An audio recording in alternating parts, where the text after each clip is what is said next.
Ассаламу алейкум ва рахматуллахи ва баракатух. Қазақ елі қалдарыңыз қалай? Айып етпеңіздер, көбінесе осы машинаның ішінде сөйлеймін. Өйткені ары бері қалада Алматыда білесіз, бүкіл жұмыстардың бәрі өзі көлікпен байланысты.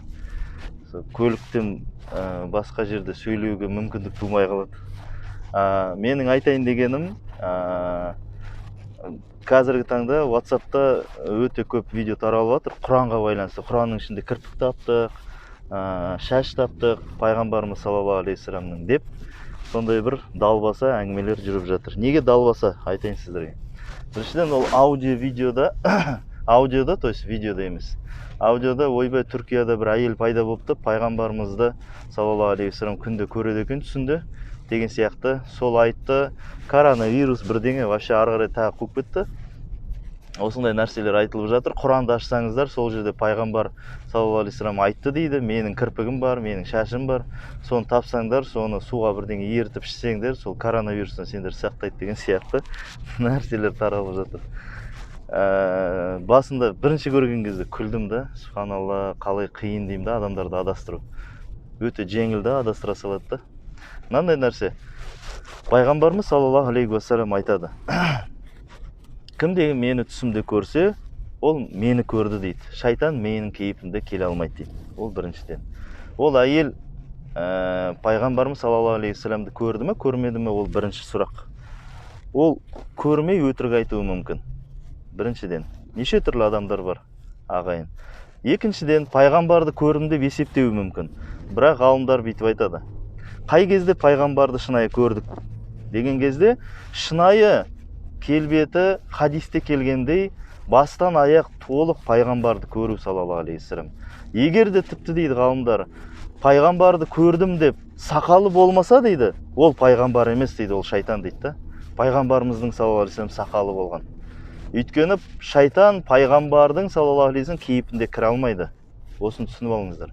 Біреулер айтады, мен пайғамбардың қолын көрдім дейді, ол пайғамбар емес. Біреулер айтады, мен пайғамбардың арқасын көрдім дейді, ол пайғамбар емес. Біреулер айтады, мен пайғамбардың жай ғана бір дене мүшесін көрдім дейді, ол пайғамбар емес. Жай ғана басын көрдім дейді, жоқ, олай емес.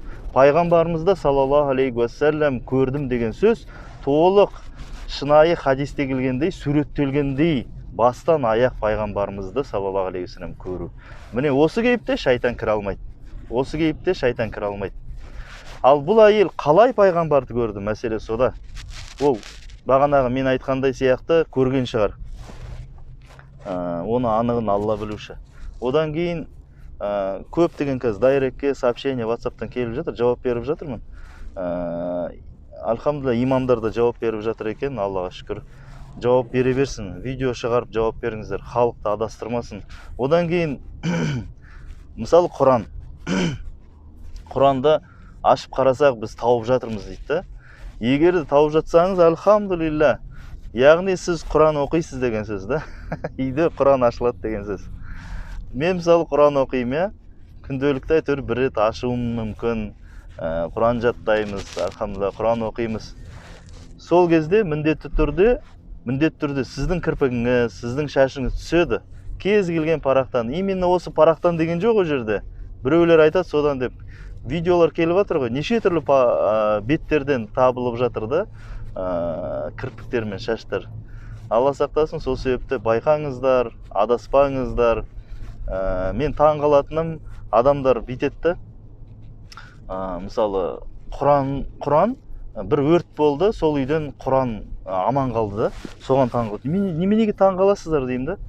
Ол Алланың кітабы ғой, Алла өзі қорғайым деді ғой, Алла қорғап шықты.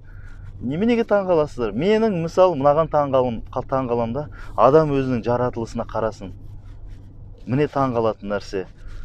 Адам шыр етіп, құрсақтан шыққан кезде кіп-кішкентай нәресте болып, анасының омырауына жабысып, сүтін емген кезде міне таң қалатын нәрсе. Міне қазір көктем шықты, жердің астынан бүркіп битіп, жап-жасыл шөп шыққан кезде міне мұғжиза, міне таң қалатын нәрсе. Бұған неменеге таң қаласыздар деймін да. Сол сияқты кірпік таптым, ойбай сөйттім деп адаспаңыздар, ағайын. Ондай нәрсеге сеніп қажет жоқ. Ол шайтан сөйтіп өсіп салуы мүмкін.